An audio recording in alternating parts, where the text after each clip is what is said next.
Hello friends, ज्ञान मंत्र में आप सबका स्वागत है। आज मैं सीटेट दिसंबर 2009 का पेपर आपके सामने डिस्कस कर रही हूँ, जिसमें हम करेंगे सामाजिक विज्ञान। इसमें मैं आपको सीबीएसई के आंसर की के अकॉर्डिंग सही आंसर्स बताऊंगी। आप इन क्वेश्चन को अच्छे से सुने और याद करें, क्योंकि कुछ क्वेश्चन हर बार रिपीट होते हैं, तो आप अच्छे से इसकी तैयारी करें। क्वेश्चन 31, निम्नलिखित में से कौन बृहस्पति पर्वत है? इसका आंसर है 4 वास्चेस पर्वत। क्वेश्चन 32, कथन ए, पृथ्वी से हमें चंद्रमा का केवल एक ही भाग दिखाई पड़ता है। कथन बी, चंद्रमा पृथ्वी का एक चक्कर लगभग 27 दिनों में पूरा करता है और लगभग इतने ही समय में वह अपने अक्ष पर एक चक्कर भी पूरा करता है। नीचे दिए गए विकल्पों में से सही विकल्प का चयन कीजिए। अब इसका सही विकल्प होगा हमारा आंसर 1। ए और बी दोनों सही है और बी सही व्याख्या है ए की। क्वेश्चन 33, कायांतरित शैल के बारे में दिए गए ए, बी और सी कथनों पर विचार कीजिए और सही विकल्प का चयन कीजिए। अब इसमें ऑप्शन देखिए। ए, आग्नेय और अवसादी शैल उच्च ताप और दाब के प्रभाव से कायांतरित शैलों में परिवर्तित हो जाती है। बी, कायांतरित शैल उच्च ताप और दाब के प्रभाव से पिघलकर द्रवित मैग्मा बनाते हैं। सी, संगमरमर एक कायांतरित शैल है। ये तीनों ही ऑप्शन हमारे सही है, तो हमारा आंसर हुआ थर्ड, ए, बी और सी तीनों सही है। क्वेश्चन 34, अंतरिक्ष में प्रवेश करने वाले उल्कापिंड वायुमंडल के किस परत में आने पर जल जाते हैं? अब इसका आंसर है 1, मध्य मंडल। क्वेश्चन 35, ऋतु प्रवास जुड़ा हुआ है। ऋतु प्रवास जुड़ा हुआ है लोगों के आवागमन से, तो आंसर है 1। क्वेश्चन 36, स्थायी पवनों के संबंध में कथन ए और बी पर विचार कीजिए और सही विकल्प का चयन कीजिए। कथन ए, ये पवनें वर्ष भर लगातार निश्चित दिशा में चलती रहती है। बी, पश्चिम एवं पूर्वी पवनें इनके उदाहरण हैं। ये ए और बी दोनों ही हमारे ऑप्शन सही है, तो इसका आंसर हुआ थर्ड। क्वेश्चन 37, ब्राजील के कंपोस और वेनेजुएला के लानोस उदाहरण है। ये दोनों हमारे उदाहरण है उष्ण कटिबंधीय घास स्थल के। ऑप्शन 3 हमारा सही है। क्वेश्चन 38, जलवायु के संबंध में कथन ए और बी पर विचार कीजिए और सही विकल्प का चयन कीजिए। अब ए देखिए, जलवायु वायुमंडल में दिन प्रतिदिन होने वाला परिवर्तन है। बी, किसी स्थान की जलवायु सिर्फ उसकी ऊंचाई तथा उच्चावच पर निर्भर करती है। इसका आंसर है 4। ए और बी दोनों ही गलत है, ये दोनों ही ऑप्शन हमें गलत दिए गए हैं। क्वेश्चन 39, दिए गए लक्षणों ए और बी के आधार पर ऊर्जा स्रोत की पहचान कीजिए। अब हमें ऊर्जा स्रोत बताना है। ए देखिए, यह एक परंपरागत ऊर्जा स्रोत है। बी, यह ऊर्जा स्रोत तब निर्मुक्त होती है जब अपरिष्कृत तेल को धरातल पर लाया जाता है, तो इसका आंसर है हमारा सेकंड, प्राकृतिक गैस। क्वेश्चन 40, भारत का शोध संस्थान मैत्री कहाँ अवस्थित है? भारत का शोध संस्थान मैत्री अंटार्कटिका में अवस्थित है। इसका आंसर है सेकंड। क्वेश्चन 41, निम्नलिखित में से कौन सा कथन खनिज के संदर्भ में सही नहीं है? अब कौन सा सही नहीं है, नहीं वर्ड आ गया है, कौन सा नहीं है वो बताना है, गलत मत कर देना। इसका आंसर है 4, सभी खनिज अधात्विक होते हैं। ये हमारा गलत है। अब क्वेश्चन 42, निम्नलिखित का मिलान कीजिए। हमें मिलान करना है, तो इसका मिलान देखिए। नर्मदा घाटी, नर्मदा घाटी का आंसर है आखेट और संग्रहण। वज्जी का आंसर है आरंभिक गणतंत्र। गोरा पहाड़ी का आंसर है 5th, आरंभिक कृषि। डी, गंगा नदी का आंसर है सेकंड, आखेट और संग्रहण। ई, सिंधु और उसकी सहायक नदियां, सिंधु और उसकी सहायक नदी का आंसर है 4, आरंभिक कृषि। तो हमारे आंसर्स हुए इसके थर्ड, तो 42 का आंसर है थर्ड। क्वेश्चन 43, नीचे दो कथन ए और बी भारतीय इतिहास की तिथियों और काल के समसामयिक वाद विवादों के संदर्भ में दिए गए। कथन ए, हिंदू मुस्लिम ब्रिटिश जैसी कालावधि उपयुक्त है क्योंकि शासकों का धर्म ही एकमात्र महत्वपूर्ण ऐतिहासिक परिवर्तन रहा है। कथन बी, लंबी समयावधि में घटित होने वाली ऐतिहासिक प्रक्रियाओं को निश्चित तिथियों और काल विभाजनों के अंतर्गत लाना समस्यात्मक है। इसका आंसर है 4। ए गलत है किंतु बी हमारा सही है। क्वेश्चन 44, नीचे दो कथन 19वीं शताब्दी में नई लोकप्रिय भारतीय कला के संदर्भ में अब इसका कथन ए देखिए, कई चित्रों में अपने आसपास के बदलावों का उपहास किया गया। अंग्रेजी भाषा लोगों के नए शौकों का मजाक तथा औरतों को घर से बाहर ना निकलने की सलाह दी गई। कथन बी, राष्ट्रवादी विचारों को अभिव्यक्त करने और लोगों को ब्रिटिश शासन के खिलाफ उद्वेलित करने के लिए छवियों का इस्तेमाल किया गया। इसका आंसर है सेकंड। ए और बी दोनों सही है, किंतु ए की सही व्याख्या बी नहीं है। क्वेश्चन 45, भारत में आरंभिक मानवों पर समझ के लिए निम्नलिखित में से किसे एक प्राथमिक स्रोत माना जा सकता है? इसका आंसर है फोर्थ, मध्य प्रदेश की शैल चित्रकला को।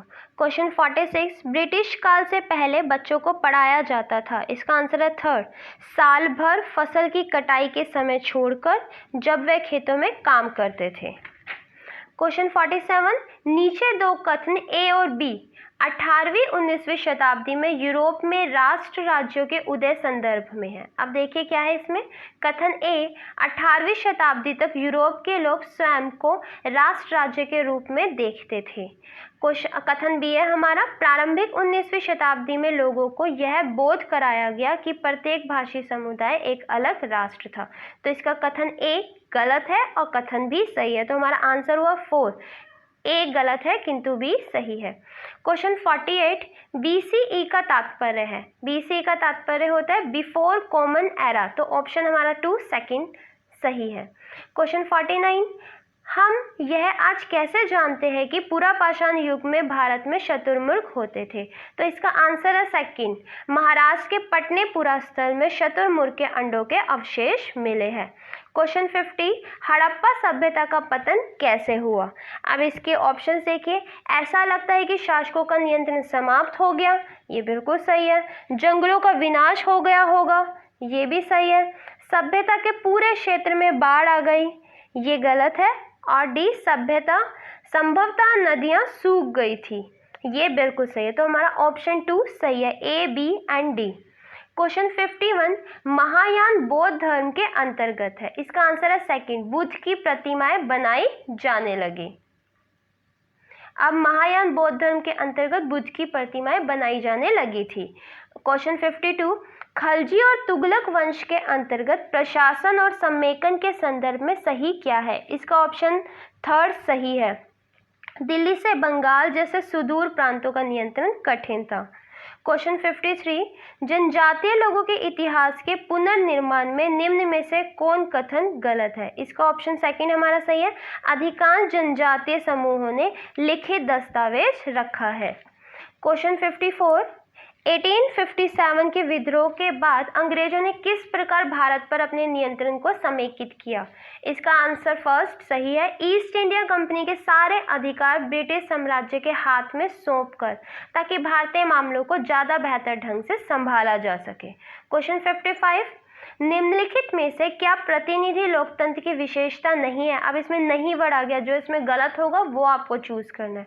तो इसका आंसर सेकंड हमारा सही है, प्रतिनिधियों के हाथ में निर्णय निर्माण की प्रक्रिया, ये नहीं होनी चाहिए, उसकी विशेषता नहीं है। क्वेश्चन 56, भारत के किस क्षेत्र को छोटा तिब्बत कहा गया है? भारत के लद्दाख क्षेत्र को छोटा तिब्बत कहा जाता है। तो इसका आंसर फर्स्ट हमारा सही है। क्वेश्चन 57, भारत में अपील प्रणाली या पौनवार्दिक प्रणाली किसे कहते हैं? इसका ऑप्शन 4 हमारा सही है, निचले न्यायालय के आदेश के खिलाफ उच्च न्यायालय में अपील का प्रावधान अपील प्रणाली कहलाता है। क्वेश्चन 58, निम्नलिखित में से कौन सा प्रायद्वीपीय पठार लक्षण नहीं है? अब कौन सा नहीं है, नहीं पे ध्यान देना, नहीं वाला ढूंढना है। इसका ऑप्शन 4 हमारा सही है, इस पठार पर पश्चिम की ओर बहने वाली महानदी और कृष्णा नदियां मौजूद है। क्वेश्चन 59, निम्नलिखित में से कौन सा कथन अफ्रीका के बारे में सही है? इसका ऑप्शन सेकंड हमारा सही है, यही एक ऐसा महाद्वीप है जिससे होकर कर्क, विषुवत तथा मकर रेखाएं गुजरती है। क्वेश्चन 60, भारत के दक्षिणी भागों विशेषकर तमिलनाडु और आंध्र प्रदेश में शरद ऋतु में वर्षा होती है, क्योंकि इसका ऑप्शन 1 हमारा बिल्कुल सही है, पवन स्थल भागों से लौटकर बंगाल की खाड़ी की ओर बहती है। तो ऑप्शन 1 हमारा बिल्कुल सही था। क्वेश्चन 61, जन स्वास्थ्य के क्षेत्र में कोस्टा रिका उपागम किसे कहा गया है? इसका ऑप्शन 3 हमारा सही है, सैन्य बल ना रखना ताकि जन स्वास्थ्य पर ज़्यादा खर्च किया जा सके। तो ऑप्शन 3 हमारा सही है। क्वेश्चन 62, 1997 में भारतीय उच्चतम न्यायालय ने विशाखा निर्देश की रचना महिलाओं को डैश यौन उत्पीड़न से बचाने के लिए की। इसका आंसर है हमारा सेकंड, कार्यस्थलों पर जो यौन उत्पीड़न होते हैं उससे बचाने के लिए इसकी रचना की गई थी। क्वेश्चन 63, निम्नलिखित में से कौन भारत में एक राज्य के राज्यपाल की नियुक्ति करता है? केंद्र सरकार भारत के राज्यपाल की नियुक्ति करती है। क्वेश्चन 64, निम्नलिखित में से कौन ग्रामीण प्रशासनिक अधिकारी नहीं है? अब कौन सा नहीं होता? तो इसका ऑप्शन सेकंड हमारा सही है, नगर निगम वार्ड काउंसलर।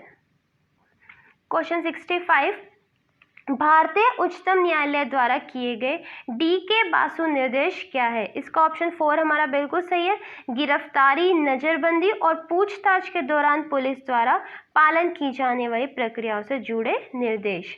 क्वेश्चन 66, वन अधिकारी कानून 2006 अपने शीर्षक में कौन सी श्रेणी के अधिकारों को स्वीकारता है? इसका आंसर है फर्स्ट, अनुसूचित जनजातियां। क्वेश्चन 67, द्वितीयक स्रोत का एक उदाहरण है? इसका आंसर है 4, हमारे अतीत। फर्स्ट, कक्षा 6 के लिए NCERT की इतिहास की पाठ्य पुस्तक। क्वेश्चन 68, नीचे दिए दो कथनों पर विचार कीजिए। अब आपको दो कथन दिए, देखिए। ए, परीक्षाएं तंत्र की सुविधा के लिए निर्मित कृत्रिम परिस्थितियां हैं, ना कि व्यक्तिगत शिक्षार्थियों के लिए। ऑप्शन बी, स्मृति परीक्षण से दूरदर्शिताओं के परीक्षण पर जोर के रूप में बदलाव सामाजिक विज्ञान की कक्षाओं में तनाव को कम करेगा। इसका आंसर है हमारा सेकंड, दोनों कथन ए एवं बी सही है। क्वेश्चन 69, सामाजिक विज्ञान के अध्यापक अध्यापिका का मुख्य उद्देश्य होना चाहिए। अब उनका मुख्य उद्देश्य क्या होना चाहिए? ऑप्शन सेकंड हमारा बिल्कुल सही है, सभी तत्व जो समाज का निर्माण करते हैं उनके बीच के संबंधों का बोध कराना। क्वेश्चन 70, सामाजिक विज्ञान में आकलन का मुख्य उद्देश्य है? इसका ऑप्शन 4 हमारा बिल्कुल सही है, शिक्षार्थियों को प्रतिपुष्टि देना तथा मानक स्थापित करना जिनको पाने के लिए वह प्रयासरत रहे। क्वेश्चन 71, सामाजिक विज्ञान की कक्षा में फिल्मों को एक प्रभावी शैक्षणिक उपकरण के रूप में उपयोग किया जा सकता है, क्योंकि? अब इसके ऑप्शंस देखिए। ए, फिल्में कक्षा के भीतर बाहरी दुनिया को ला सकती है, ये सही है। बी, फिल्में अनदेखे और अनसुने संदर्भों को खोजने की शक्ति से प्रेरित करते हैं, ये भी हमारा सही है। ऑप्शन सी, फिल्में ऐसी कहानियों, संवादों और छवियों को सामने लाती है जो जीवन में हमसे दूर हो सकती है, ये भी सही है। ऑप्शन डी, फिल्में एक वस्तुनिष्ठ माध्यम है जो छात्रों को एक ही तरीके से अपने विचार प्रस्तुत करने के लिए प्रोत्साहित कर सकती है, ये बिल्कुल गलत है, क्योंकि फिल्मों में अलग अलग माध्यम से अपने विचार दिखाए जाते हैं, उसमें अलग अलग चीज़ें दिखाई जाती है, तो डी हमारा बिल्कुल गलत है। क्वेश्चन 72, कक्षा में मानचित्र के प्रयोग के संदर्भ में निम्नलिखित कथनों में सही कौन सा है? अब इसके ऑप्शन देखिए।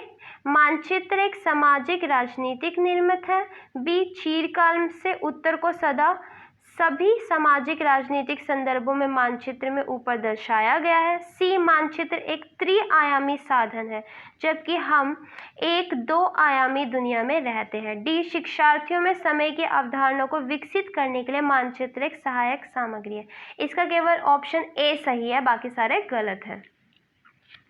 क्वेश्चन 73, शिक्षार्थियों के जीवन से अधिगम को जोड़ने के प्रयास में सामाजिक विज्ञान के शिक्षक को चाहिए कि? अब इसके ऑप्शंस देखिए। विषय वस्तु के विविध सांस्कृतिक दृष्टिकोण को इरादतन या जानबूझकर एवं सुस्पष्ट शामिल करें, ये बिल्कुल सही है। बी, कक्षा में शिक्षार्थियों को उनके निजी एवं पारिवारिक संदर्भ से चिन्हित करना, ये गलत चीज़ है, हम उनके निजी और पारिवारिक संदर्भ से चिन्हित नहीं कर सकते। सी, शिक्षार्थियों को अपने उदाहरणों एवं अनुभवों को कक्षा में साझा करने के लिए मौका देना, ये भी बिल्कुल सही है। तो हमारा ऑप्शन 2 बिल्कुल सही है, ए एंड सी सही है। क्वेश्चन 74, इतिहास पढ़ाते वक्त वंशावली चार्ट का प्रयोग होता है। इसका हमारा आंसर है 1। ए, बी और सी तीनों सही है। ए हमारा किसी साम्राज्य या वंश के वर्धन एवं विकास को चित्रित करने के लिए। बी है अनुक्रम एवं प्रकार्यात्मक संबंधों को दर्शाने के लिए। सी है हमारे एक कालक्रमिक रूपरेखा देने के लिए। तीनों ही ऑप्शन हमारे सही है। क्वेश्चन 75, दृष्टि बाधित शिक्षार्थियों के साथ कार्य करते समय एक सामाजिक विज्ञान शिक्षक को किस प्रकार से शिक्षण अधिगम प्रक्रिया में अनुकूलन करना चाहिए। अब इसके देखिए क्या क्या दे रखा है। ABCD में ए में दिया यथोचित विराम तथा पुनरावृत्ति के साथ स्पष्ट एवं उच्च आवाज में बोलना, ऐसा करना चाहिए। बी, विविध प्रकार के आकर्षक दृश्यम कार्य पत्रों का प्रयोग करना, इसका कोई फायदा ही नहीं क्योंकि वो दृष्टि बाधित छात्र है, उनको दिखता ही नहीं है, तो बी तो हमारा वैसे ही गलत हो गया। सी देखिए मौखिक संकेतों द्वारा कल्पना करने के अवसरों को उत्पन्न करना, ये बिल्कुल सही है। डी, कक्षा में चर्चा के दौरान टैक्टाइल या स्पर्श करने वाली सामग्रियों को शामिल करना, ये भी सही है। तो हमारा आंसर सेकंड है, ए, सी और डी तीनों सही है। क्वेश्चन 76, सामाजिक विज्ञान शिक्षण में प्रोजेक्ट विधि के कथनों पर विचार कीजिए। अब ऑप्शन देखिए। ए, यह उपयोगितावादी दृष्टिकोण से प्रेरित है। बी, यह शिक्षार्थियों को खोजी बना देता है। सी, यह पूर्ण रूपेण एक शिक्षक केंद्रित विधि है। डी, यह स्वनिर्देशित क्रियाकलापों द्वारा अधिगम को मानती है। अब इसके आंसर नंबर थर्ड सही है। ए, बी एवं डी ये तीनों सही है। क्वेश्चन 77, अन्वेषण को इच्छुक रचनात्मक दृष्टिकोण से एक सामाजिक विज्ञान की शिक्षिका अपने शिक्षार्थियों को किस रूप में देखेगी। इसका हमारा सेकंड आंसर सही है, जिसमें ए, बी तथा सी सही है। ए देखो सामाजिक प्रक्रियाओं में खोज करने को उत्सुक, ये भी सही है। स्रोतों के आधार पर कल्पनाशील, ये भी सही है। सी, समस्याओं के समाधान के सुझावों की कोशिश करने वाले, ये तीनों ही हमारे सही है ऑप्शन। क्वेश्चन 78, सामाजिक विज्ञान के पाठ्यचर्या को अधिक समावेशी बनाने में निम्न में से कौन सहायक हो सकता है। अब इसका आंसर है सेकंड, केवल ए एवं सी। ए और सी आपके सही है। ए में देखिए क्या है, पाठ्यचर्या को जेंडर संबंधित मुद्दों से जोड़ना, बिल्कुल सही चीज है।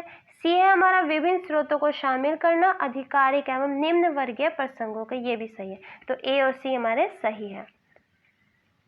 क्वेश्चन 79, विद्यार्थियों को विवेचनात्मक होना क्यों सीखना चाहिए। इसका आंसर थर्ड हमारा सही है। यह समझने के लिए कि मुद्दे उनकी खुद की जिंदगी से कैसे जुड़े हुए हैं, ये हमारा बिल्कुल सही है। क्वेश्चन 80, निम्नलिखित उदाहरणों में से विविधता को दर्शाने वाले उदाहरण का चयन करें। इसमें हमारा आंसर 4 सही है। परितोष को बांग्ला अच्छी आती है, वही सुचिता हिंदी बोलती है, तो ये हमारा बिल्कुल सही है फोर्थ आंसर। क्वेश्चन 81, एक स्कूल के सामाजिक विज्ञान के शैक्षणिक भ्रमण में जीरो, बोमडीला, नमदाफा राष्ट्रीय उद्यान, तवांग तथा लिसांग गांव को शामिल किया गया।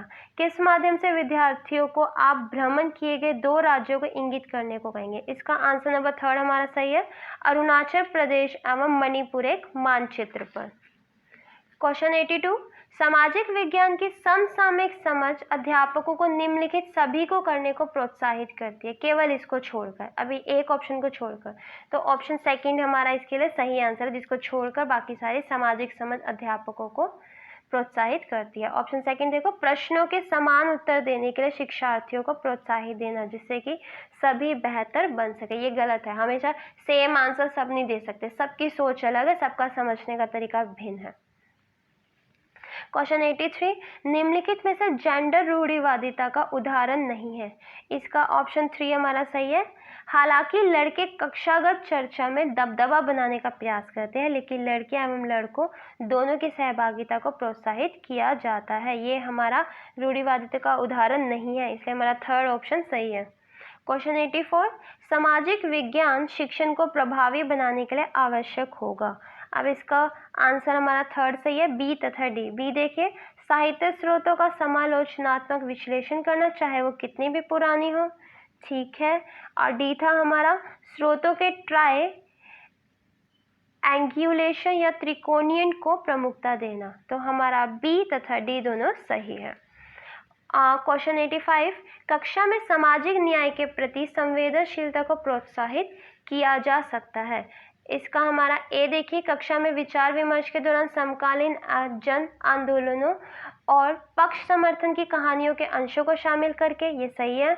बी हमारा है भारतीय सामाजिक परिवेश के ऐतिहासिक संदर्भों को एक गैर बराबर शक्ति समीकरण के रूप में देखकर, ये भी सही है।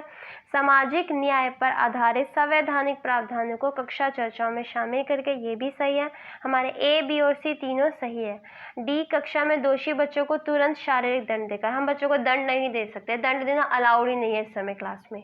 आप बच्चे को मार नहीं सकते, पीट नहीं सकते, डांट नहीं सकते। जी हाँ, तो इसका आंसर हुआ हमारा सेकंड। क्वेश्चन 86, इतिहास शिक्षण शास्त्र प्रयास करेगा कि इतिहास का निर्माण स्रोत पर आधारित होता है। बिल्कुल सही, वो स्रोतों पर आधारित होता है। इतिहास सामाजिक प्रक्रियाओं में निरंतरता और बदलाव को खोजे, ये भी सही है।